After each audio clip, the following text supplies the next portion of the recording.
everybody! So today is a very special day. Today's Earth Day. It's very exciting. And I thought it would be fun to share with you my top 10 movies I recommend watching on Earth Day.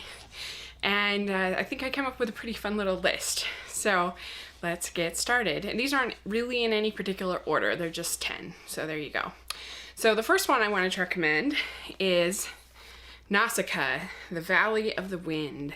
And this is a good one to watch on Earth Day because it's Miyazaki's great story, fantastical story about the last kind of remaining valley on Earth that has been protected from this jungle that has grown out and that is become toxic from all of the bad things that man did. And so it has these mutant bugs, and the valley becomes under attack, and it's this princess named Nausicaa who has to kind of keep this balance between her treaty with the bugs and with these threats. And it's really, really, really good film. It took me about 20 minutes to get into it, but then once I did, I loved it. The next thing I'll recommend is kind of a cheat. So I recommend any of the Disney nature documentaries. You can't go wrong. They're all really, really fun. My least favorite is the Wings of Life, I think it's called, the one about the bugs. My top favorite is the Crimson Wing, about these flamingos in South America or South Africa. Can't remember. Anyway, it's really, really cool. It's got a great narration. It'll break your heart. It seriously made me mad at certain points. It was very, very effective. But I liked all of them. They're all worth watching, so check one of those out. Then the next one I have is Terrence Malick's The Tree of Life. And Terrence Malick's Tree of Life is basically somebody's testimony put onto screen. It's a beautiful, beautiful, inspiring experience of imagery and life and what is important in the world. And it just has such beautiful cinematography, and it just is something that I like to watch maybe on a Sunday, and I can really think about the beautiful imagery and what they're trying to say, what he's trying to tell me. Every time I watch it, I learn something new.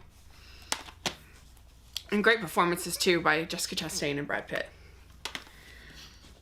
Next, I have The Good Dinosaur, which a lot of people didn't really like that much. I loved it from last year. I thought it was a really beautiful, old-fashioned story of a journey of Arlo and Spot, this sort of odd couple that's put together, and they basically have to fight the weather to get home.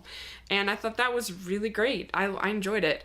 So it's one of the most beautiful animated films I've ever seen, and so on Earth Day you can't go wrong watching The Good Dinosaur. Next, I have Interstellar. And Interstellar, not only you get to see Earth from space and you get this epic story, but you also see the results of us not treating the Earth very well, and where society comes, where Matthew McConaughey has to make this sacrifice for mankind and has to sort of sacrifice his daughter in a way. And I thought the relationship between Murphy and the Matthew McConaughey character was really, really sweet and emotional, and I didn't mind the ending personally. I really liked it. Next, Apollo 13. And the reason why I thought of Apollo 13 is because there's all these shots with him covering up the Earth with his eye, with his thumb covering up the Earth. And he used to do that on Earth with the moon. And so now he's close to the moon. He can't get home. And it's a really, really gripping story. Even though we know how it ends, it's still really, really good.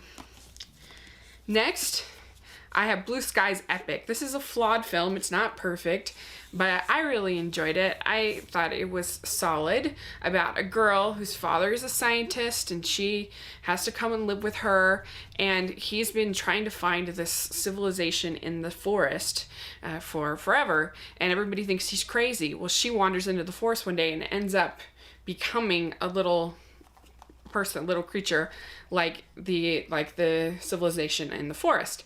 And it's really beautiful, and I thought it was enchanting and fun. It had a little bit of humor and a little bit of adventure. I thought it had pretty good voice casting, so epic. the last one I own is Todd Haynes' film Safe. And this is kind of if you want sort of an ironic look at Earth Day, because basically in this movie, the Earth is killing her. All these substances, all these chemicals, everything around her is making her very, very sick. And it's so well done because you don't know if she's like going crazy or if this is all in her head or she really is getting sick, and she ends up going to this kind of cult place treatment, and you don't know, is this really helping her? Because she seems happier, but then she doesn't. And so it's really, really, really interesting film. It's one you can watch a lot of different times and take different things out of. Julianne Moore is great, and it's so beautifully filmed. Todd Haynes is just a master as far as his filmmaking. I really liked this a lot. If you liked Carol this year, I think this is much better than Carol, personally. It's very good. So those are the ones I own. The other two that I wanted to recommend is I would recommend The Jungle Book, which is out right now. It's just gorgeous. A chance to look at the beautiful world that Jon Favreau was able to create. And yeah, maybe you can't go to the jungle, but you can appreciate one at the movies. And I would go in for 3D if you can.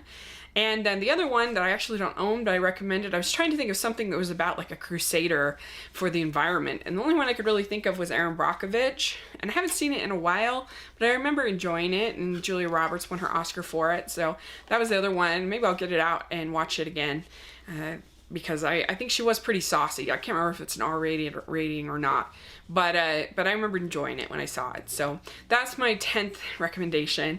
So that is what I would recommend for Earth Day. Let me know if you watch any of these or if you like any of these. Put in the comment section, and I'll put a link in the description to my ranking of the Disney nature films, because I reviewed on my blog all of the Disney nature films, and so if you want to check those out, definitely give them a look. So thanks so much. Please subscribe to my channel, and I'll talk to you later. Bye.